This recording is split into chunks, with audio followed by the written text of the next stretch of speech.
Autobiography of a Yogi. Paramahansa Yogananda. Chapter 16. Outwitting the Stars. Mukunda, why don't you get an astrological amulet? Should I, Master? I don't believe in astrology. It is never a question of belief. The only scientific attitude one can take on any subject is whether it is true. The law of gravitation worked as efficiently before Newton as after him. The cosmos would be fairly chaotic if its laws could not operate without the sanction of human belief. Charlatans have brought the stellar science to its present state of disrepute. Astrology is too vast, both mathematically from astronomical references in ancient Hindu scriptures. Scholars have been able to correctly ascertain the dates of the authors. The scientific knowledge of the rishis was very great. In the Kaushitki Brahmana we find precise astronomical passages which show that in 3100 BC the Hindus were far advanced in astronomy, which had a practical value in determining the auspicious times for astrological ceremonies. In an article in East West, February, 1934. The following summary is given of the Jyotish or body of Vedic astronomical treatises. It contains the scientific law which kept India at the forefront of all ancient nations and made her the Makkah of seekers after knowledge. The very ancient Brahmagupta, one of the Jyotish works, is an astronomical treatise dealing with such matters as the heliocentric motion of the planetary bodies in our solar system, the obliquity of the ecliptic, the Earth's spherical form, the reflected light of the moon, the Earth's daily axial revolution, the presence of fixed stars in the Milky Way, the law of gravitation, and other scientific facts which did not dawn in the Western world until the time of Copernicus and Newton. It is now well known that the so-called Arabic numerals, without whose symbols advanced mathematics is difficult, came to Europe in the 9th century, via the Arabs, from India, where that system of notation had been anciently formulated. Further light on India's vast scientific heritage will be found in Dr. P. C. Ray's History of Hindu Chemistry, and in Dr. B. N. Seal's Positive Sciences of the Ancient Hindus. And philosophically, to be rightly grasped except by men of profound understanding. If ignoramuses misread the heavens, and see there a scroll instead of a script, that is to be expected in this imperfect world. One should not dismiss the wisdom with the wise. All parts of creation are linked together and interchange their influences. The balanced rhythm of the universe is rooted in reciprocity, my Guru continued. Man, in his human aspect, has to combat two sets of forces first, the tumults within his being, caused by the admixture of earth, water, fire, air, and ethereal elements. Second, the outer disintegrating powers of nature. So long as man struggles with his mortality, he is affected by the myriad mutations of heaven and earth. Astrology is the study of man's response to planetary stimuli. The stars have no conscious benevolence or animosity. They merely send forth positive and negative radiations. Of themselves, these do not help or harm humanity, but offer a lawful channel for the outward operation of cause-effect equilibriums which each man has set into motion in the past. A child is born on that day and at that hour when the celestial rays are in mathematical harmony with his individual karma. His horoscope is a challenging portrait, revealing his unalterable past and its probable future results. But the natal chart can be rightly interpreted only by men of intuitive wisdom. These are few. The message boldly blazoned across the heavens at the moment of birth is not meant to emphasize fate, the result of past good and evil, but to arouse man's will to escape from his universal thraldom. What he has done, he can undo. None other than himself was the instigator of the causes of whatever effects are now prevalent in his life. He can overcome any limitation.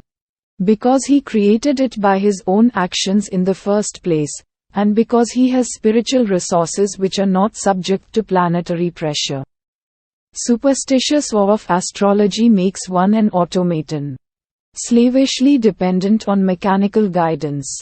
The wise man defeats his planets, which is to say, his past, by transferring his allegiance from the creation to the Creator. The more he realizes his unity with Spirit, the less he can be dominated by matter. The soul is ever free. It is deathless because birthless. It cannot be regimented by stars. Man is a soul, and has a body. When he properly places his sense of identity, he leaves behind all compulsive patterns. So long as he remains confused in his ordinary state of spiritual amnesia, he will know the subtle fetters of environmental law. God is harmony. The devotee who attunes himself will never perform any action amiss. His activities will be correctly and naturally timed to accord with astrological law. After deep prayer and meditation, he is in touch with his divine consciousness. There is no greater power than that inward protection. Then, dear Master, why do you want me to wear an astrological bangle? I ventured this question after a long silence, during which I had tried to assimilate Sri Yukteswar's noble exposition. It is only when a traveler has reached his goal that he is justified in discarding his maps. During the journey, he takes advantage of any convenient shortcut. The ancient rishis discovered many ways to curtail the period of man's exile in delusion. There are certain mechanical features in the law of karma which can be skillfully adjusted by the fingers of wisdom. All human ills arise from some transgression of universal law. The scriptures point out that man must satisfy the laws of nature, while not discrediting the divine omnipotence. He should say, Lord, I trust in thee, and know thou canst help me. But I too will do my best to undo any wrong I have done. By a number of means, by prayer, by willpower, by yoga meditation, by consultation with saints. By use of astrological bangles, the adverse effects of past wrongs can be minimized or nullified. Just as a house can be fitted with a copper rod to absorb the shock of lightning, so the bodily temple can be benefited by various protective measures. Ages ago, our yogis discovered that pure metals emit an astral light which is powerfully counteractive to negative pulls of the planets. Subtle electrical and magnetic radiations are constantly circulating in the universe. When a man's body is being aided, he does not know it. When it is being disintegrated, he is still in ignorance. Can he do anything about it? This problem received attention from our rishis. They found helpful not only a combination of metals, but also of plants, and most effective of all, faultless jewels of not less than 2 carats. The preventive uses of astrology have seldom been seriously studied outside of India. One little known fact is that the proper jewels, metals, or plant preparations are valueless unless the required weight is secured, and unless these remedial agents are worn next to the skin. Sir, of course I shall take your advice and get a bangle. I am intrigued at the thought of outwitting a planet. For general purposes I counsel the use of an armlet made of gold, silver, and copper. But for a specific purpose I want you to get one of silver and lead. Sri Yukteswar added careful directions. Guruji, what specific purpose do you mean? The stars are about to take an unfriendly interest in you, Mukunda. Fear not, you shall be protected. In about a month your liver will cause you much trouble. The illness is scheduled to last for 6 months, but your use of an astrological armlet will shorten the period to 24 days. I sought out a jeweler the next day, and was soon wearing the bangle. My health was excellent. Master's prediction slipped from my mind. He left Serampore to visit Banaras. 30 days after our conversation, I felt a sudden pain in the region of my liver. The following weeks were a nightmare of excruciating pain. Reluctant to disturb my guru, I thought I would bravely endure my trial alone. But 23 days of torture weakened my resolution. I entrained for Banaras. There Sri Yukteswar greeted me with unusual warmth, but gave me no opportunity to tell him my woes in private. Many devotees visited Master that day, just for a darshan. The blessing which flows from the mere sight of a saint. Ill and neglected, I sat in a corner. It was not until after the evening meal that all guests had departed. My guru summoned me to the octagonal balcony of the house. You must have come about your liver disorder. Sri Yukteswar's gaze was averted. He walked to and fro, occasionally intercepting the moonlight. Let me see, you have been ailing for 24 days. Haven't you? Yes, sir. Please do the stomach exercise I have taught you. If you knew the extent of my suffering, Master, you would not ask me to exercise. Nevertheless, I made a feeble attempt to obey him. You say you have pain. I say you have none. How can such contradictions exist? My guru looked at me inquiringly. I was dazed and then overcome with joyful relief. No longer could I feel the continuous torment that had kept me nearly sleepless for weeks. At Sri Yukteswar's words, the agony vanished as though it had never been.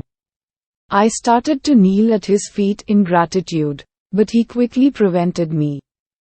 Don't be childish. Get up and enjoy the beauty of the moon over the Ganges. But Master's eyes were twinkling happily as I stood in silence beside him. I understood by his attitude that he wanted me to feel that not he, but God, had been the healer. I wear even now the heavy silver and lead bangle, a memento of that day long past, ever cherished when I found anew that I was living with a personage indeed superhuman. On later occasions, when I brought my friends to Sri Yukteswar for healing, he invariably recommended jewels or the bangle, extolling their use as an act of astrological wisdom. I had been prejudiced against astrology from my childhood, partly because I observed that many people are subconsciously attached to it, and partly because of a prediction made by our family astrologer. You will marry 3 times, being twice a widower. I brooded over the matter, feeling like a goat awaiting sacrifice before the temple of triple matrimony. You may as well be resigned to your fate, my brother Ananta had remarked. Your written horoscope has correctly stated that you would fly from home toward the Himalayas during your early years, but would be forcibly returned. The forecast of your marriages is also bound to be true. A clear intuition came to me one night that the prophecy was wholly false. I set fire to the horoscope scroll, placing the ashes in a paper bag on which I wrote, "Seeds of past karma cannot germinate if they are roasted in the divine fires of wisdom." I put the bag in a conspicuous spot.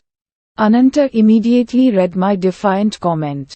You cannot destroy truth as easily as you have burnt this paper scroll. My brother laughed scornfully. It is a fact that on 3 occasions before I reached manhood, my family tried to arrange my betrothal. Each time I refused to fall in with the plans. One of the girls whom my family selected as a possible bride for me, afterwards married my cousin, Prabhas Chandra Ghosh. Knowing that my love for God was more overwhelming than any astrological persuasion from the past. The deeper the self-realization of a man, the more he influences the whole universe by his subtle spiritual vibrations, and the less he himself is affected by the phenomenal flux. These words of Masters often returned inspiringly to my mind. Occasionally I told astrologers to select my worst periods, according to planetary indications, and I would still accomplish whatever task I set myself. It is true that my success at such times has been accompanied by extraordinary difficulties. But my conviction has always been justified. Faith in the divine protection, and the right use of man's God-given will, are forces formidable beyond any the inverted bowl can muster. The starry inscription at one's birth, I came to understand, is not that man is a puppet of his past. Its message is rather a prod to pride. The very heavens seek to arouse man's determination to be free from every limitation. God created each man as a soul, dowered with individuality, hence essential to the universal structure. Whether in the temporary role of pillar or parasite, his freedom is final and immediate, if he so wills. It depends not on outer but inner victories. Sri Yukteswar discovered the mathematical application of a 24,000-year equinoctial cycle to our present age. A series of 13 articles on the historical verification of Sri Yukteswar's Yuga theory appeared in the magazine East-West, Los Angeles, from September 1932 to September 1933. The cycle is divided into an ascending arc and a descending arc, each of 12,000 years. Within each arc fall 4 yugas or ages, called Kali, Dwapara, Treta, and Satya, corresponding to the Greek ideas of iron, bronze, silver, and golden ages. My guru determined by various calculations that the last Kali Yuga or Iron Age of the ascending arc started about AD 500. The Iron Age, 1200 years in duration, is a span of materialism. It ended about AD 1700. That year ushered in Dwapara Yuga, a 2400-year period of electrical and atomic energy developments, the age of telegraph, radio, airplanes, and other space annihilators. The 3600-year period of Treta Yuga will start in AD 4100. Its age will be marked by common knowledge of telepathic communications and other time annihilators. During the 4800 years of Satya Yuga, final age in an ascending arc, the intelligence of a man will be completely developed. He will work in harmony with the divine plan. A descending arc of 12,000 years, starting with a descending golden age of 4,800 years. Then begins in the year AD 12,500. For the world, man gradually sinks into ignorance. These cycles are the eternal rounds of Maya, the contrasts and relativities of the phenomenal universe. The Hindu scriptures place the present world age as occurring within the Kali Yuga of a much longer universal cycle than the simple 24,000-year equinoctial cycle with which Sri Yukteswar was concerned. The universal cycle of the scriptures is 4,300,560,000 years in extent, and measures out a day of creation or the length of life assigned to our planetary system in its present form. This vast figure given by the rishis is based on a relationship between the length of the solar year and a multiple of pi, 3.1416, the ratio of the circumference to the diameter of a circle. The lifespan for a whole universe, according to the ancient seers, is 314,159,000,000,000 solar years, or 1 age of Brahma. Scientists estimate the present age of the Earth to be about 2 billion years, basing their conclusions on a study of lead pockets left as a result of radioactivity in rocks. The Hindu scriptures declare that an Earth such as ours is dissolved for one of two reasons. The inhabitants as a whole become either completely good or completely evil. The world mind thus generates a power which releases the captive atoms held together as an earth. Dire pronouncements are occasionally published regarding an imminent end of the world. The latest prediction of doom was given by Reverend Chaz G. Long of Pasadena, who publicly said the Day of Judgment for September 21, 1945. United Press reporters asked my opinion. I explained that world cycles follow an orderly progression according to a divine plan. No earthly dissolution is in sight. 2 billion years of ascending and descending equinoctial cycles are yet in store for our planet in its present form. The figures given by the rishis for the various world ages deserve careful study in the West. The magazine Time, December 17, 1945, page 6, called them reassuring statistics. Man, one by one, escapes from creation's prison of duality as he awakens to consciousness of his inseverable divine unity with the Creator. Master enlarged my understanding not only of astrology but of the world's scriptures. Placing the holy texts on the spotless table of his mind, he was able to dissect them with the scalpel of intuitive reasoning, and to separate errors and interpolations of scholars from the truths as originally expressed by the prophets. Fix one's vision on the end of the nose. This inaccurate interpretation of a Bhagavad Gita stanza, widely accepted by Eastern pundits and Western translators, used to arouse Master's droll criticism. The path of a yogi is singular enough as it is, he remarked. Why counsel him that he must also make himself cross-eyed? The true meaning of Nasikagram is, origin of the nose, not, end of the nose. The nose begins at the point between the two eyebrows, the seat of spiritual vision. Because of one Samkhya, one of the 6 systems of Hindu philosophy, Samkhya teaches final emancipation through knowledge of 25 principles, starting with Prakriti or nature and ending with Purusha or soul. Aphorism, Ishwar Ashidha, a lord of creation cannot be deduced, or God is not proved. Samkhya aphorisms, I. 92. Many scholars call the whole philosophy atheistical. The verse is not nihilistic, Sri Yukteswar explained. It merely signifies that to the unenlightened man, dependent on his senses for all final judgments, proof of God must remain unknown and therefore non-existent. True Samkhya followers, with unshakable insight born of meditation, understand that the Lord is both existent and knowable. Master expounded the Christian Bible with a beautiful clarity.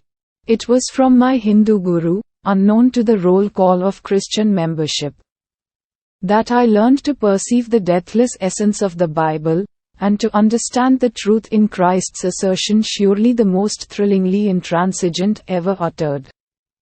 Heaven and earth shall pass away, but my words shall not pass away. Matthew chapter 24 verse 35. The great masters of India mold their lives by the same godly ideals which animated Jesus. These men are his proclaimed kin.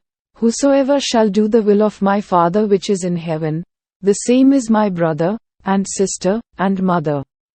Matthew chapter 12 verse 50. If ye continue in my word, Christ pointed out, then are ye my disciples indeed, and ye shall know the truth, and the truth shall make you free. John chapter 8 verses 31 to 32.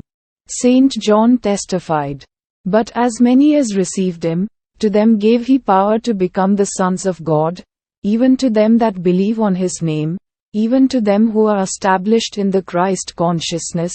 John chapter 1 verse 12. Freemen all, lords of themselves, the Yogi Christs of India are part of the immortal fraternity, those who have attained a liberating knowledge of the One Father. The Adam and Eve story is incomprehensible to me. I observed with considerable heat one day in my early struggles with the allegory. Why did God punish not only the guilty pair, but also the innocent unborn generations? Master was more amused by my vehemence than my ignorance. Genesis is deeply symbolic, and cannot be grasped by a literal interpretation, he explained. Its tree of life is the human body. The spinal cord is like an upturned tree, with man's hair as its roots, and afferent and efferent nerves as branches. The tree of the nervous system bears many enjoyable fruits, or sensations of sight, sound, smell, taste, and touch. In these, man may rightfully indulge, but he was forbidden the experience of sex. The apple, at the center of the bodily garden. We may eat of the fruit of the trees of the garden.